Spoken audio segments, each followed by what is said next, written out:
The Strange Case of Dr. Jekyll and Mr. Hyde by Robert Louis Stevenson. Chapter 2. Search for Mr. Hyde. That evening, Mr. Utterson came home to his bachelor house in somber spirits and sat down to dinner without relish. It was his custom of a Sunday, when this meal was over, to sit close by the fire, a volume of some dry divinity on his reading desk, until the clock of the neighboring church rang out the hour of 12, when he would go soberly and gratefully to bed. On this night, however, as soon as the cloth was taken away, he took up a candle and went into his business room. There he opened his safe, took from the most private part of it a document endorsed on the envelope as Dr. Jekyll's will, and sat down with a clouded brow to study its contents.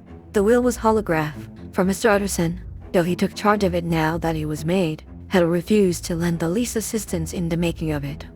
It provided not only that, in the case of the decease of Henry Jekyll, M.D., D.C.L., L.L.D., F.R.S., etc., all his possessions were to pass into the hands of his friend and benefactor, Edward Hyde, but that in case of Dr. Jekyll's disappearance or unexplained absence for any period exceeding 3 calendar months, the said Edward Hyde should step into the said Henry Jekyll's shoes without further delay and free from any burthen or obligation beyond the payment of a few small sums to the members of the doctor's household.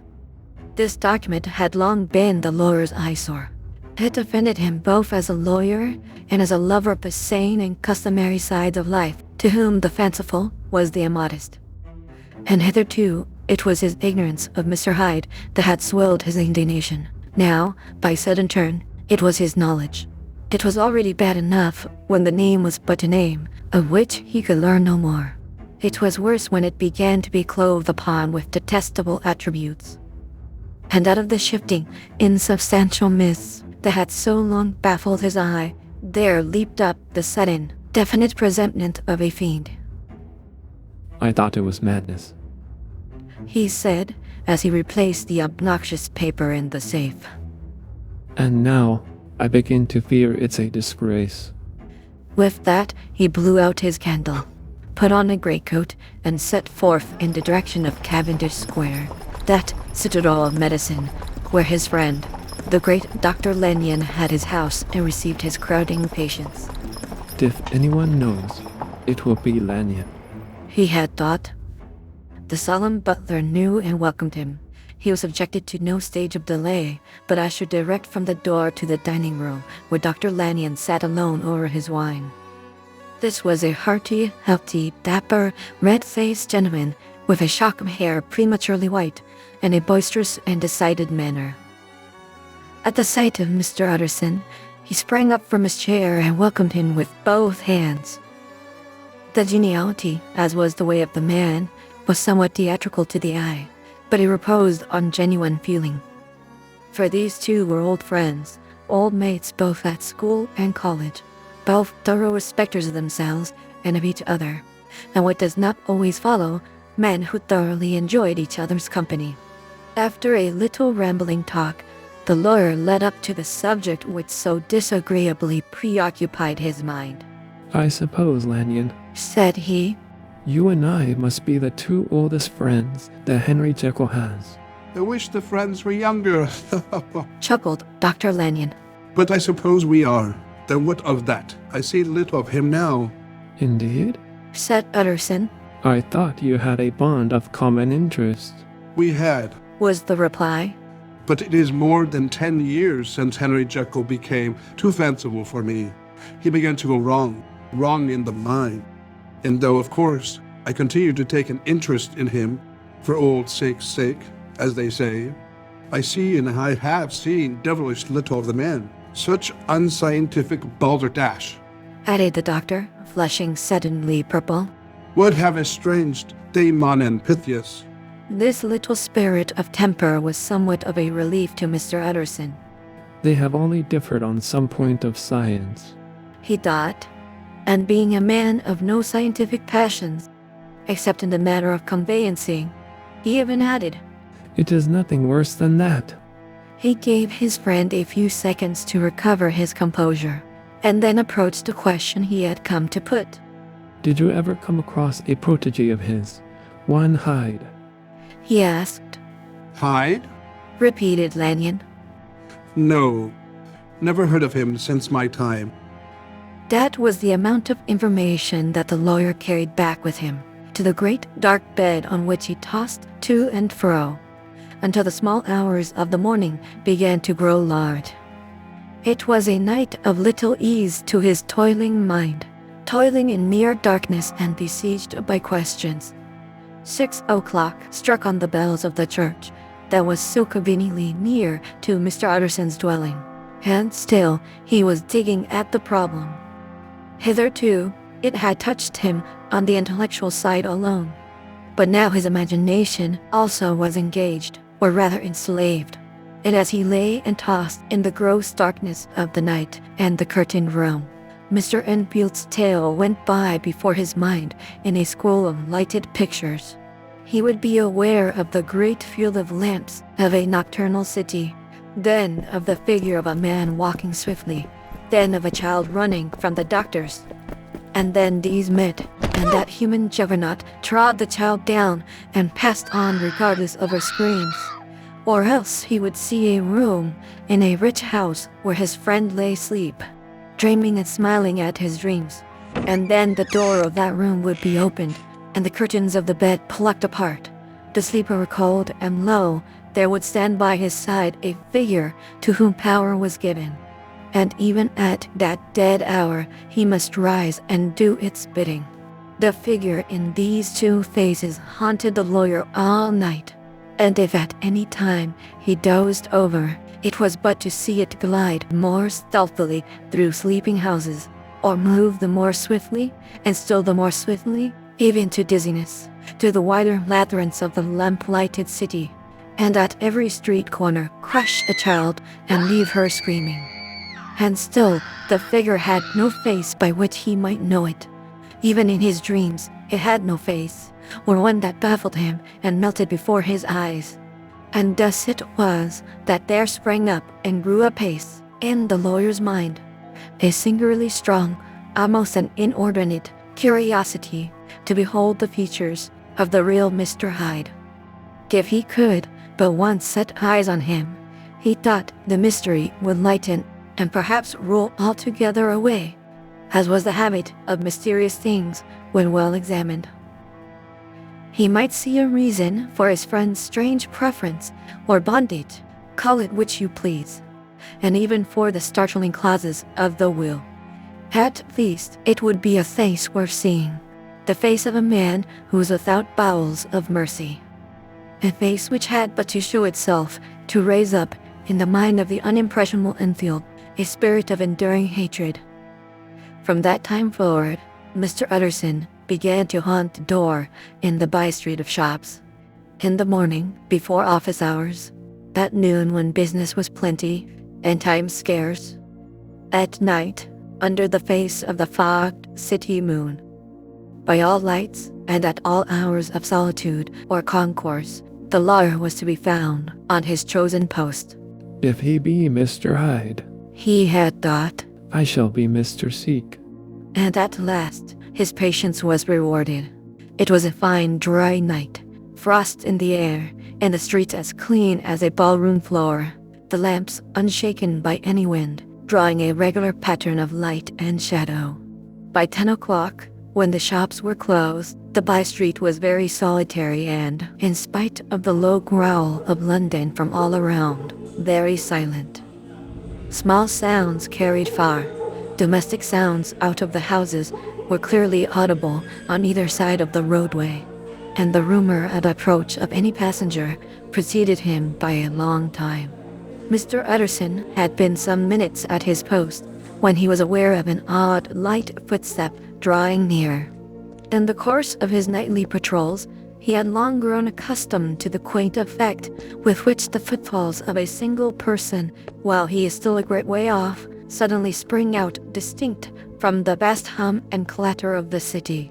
Yet his attention had never before been so sharply and decisively arrested.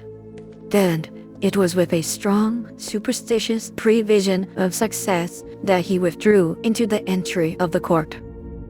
The steps drew swiftly nearer and swelled out suddenly louder as they turned the end of the street. The lawyer, looking forth from the entry, could soon see what manner of man he had to deal with. He was small and very plainly dressed, and the look of him, even at a distance, went somehow strongly against the watcher's inclination. But he made straight for the door, crossing the roadway to save time, and as he came, he drew a key from his pocket like one approaching home. Mr. Utterson stepped out and touched him on the shoulder as he passed. Mr. Hyde, I think.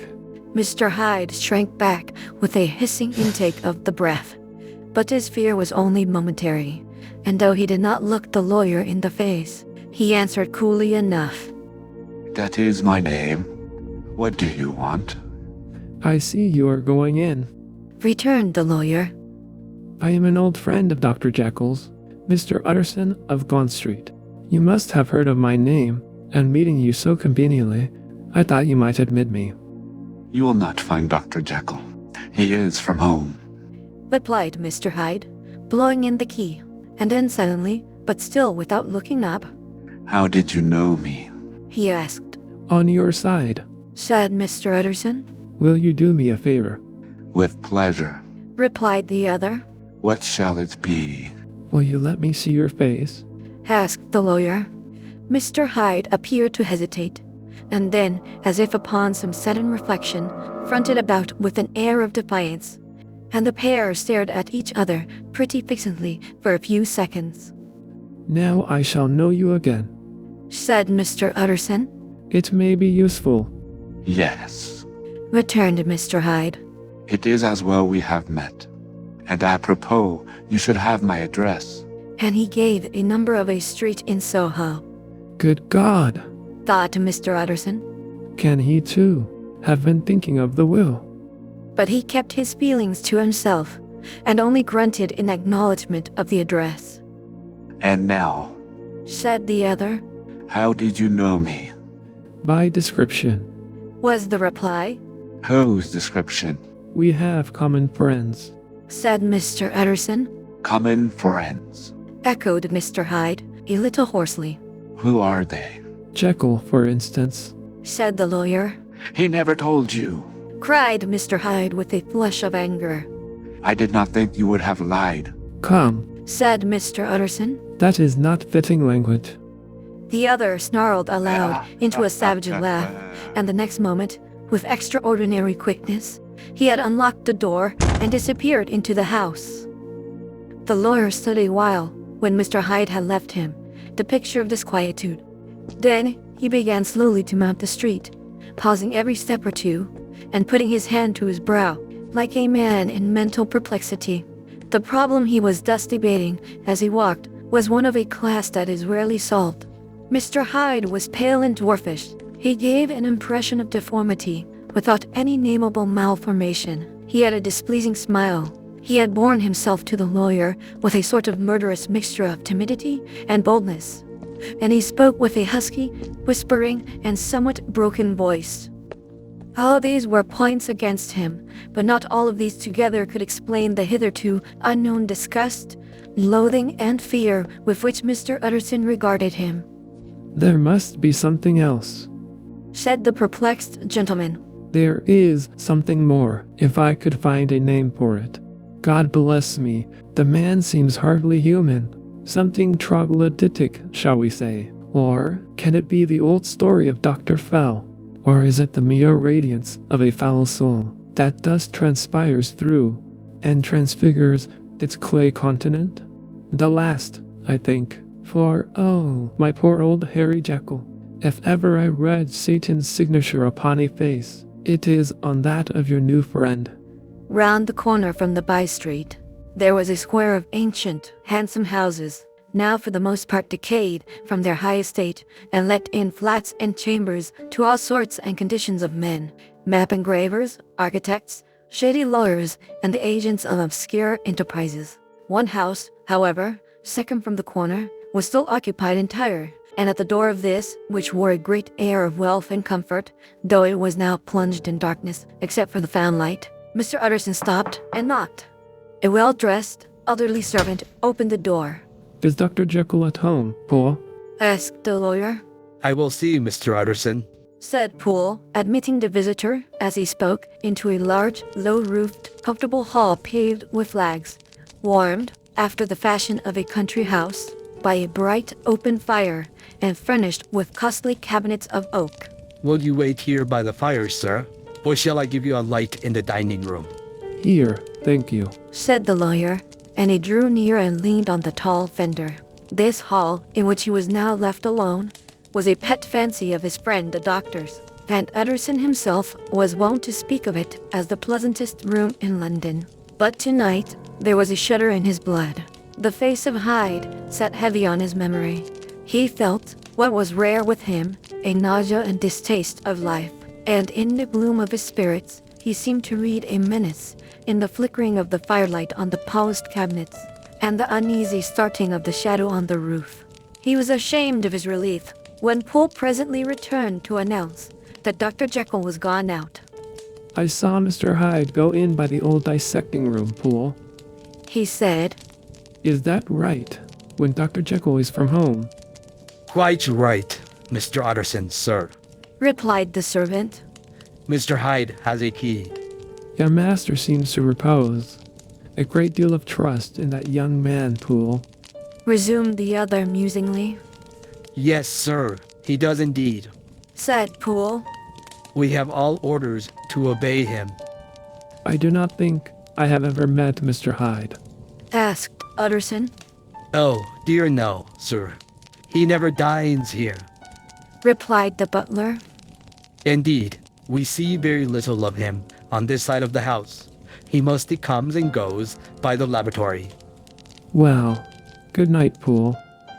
Good night, Mr. Utterson.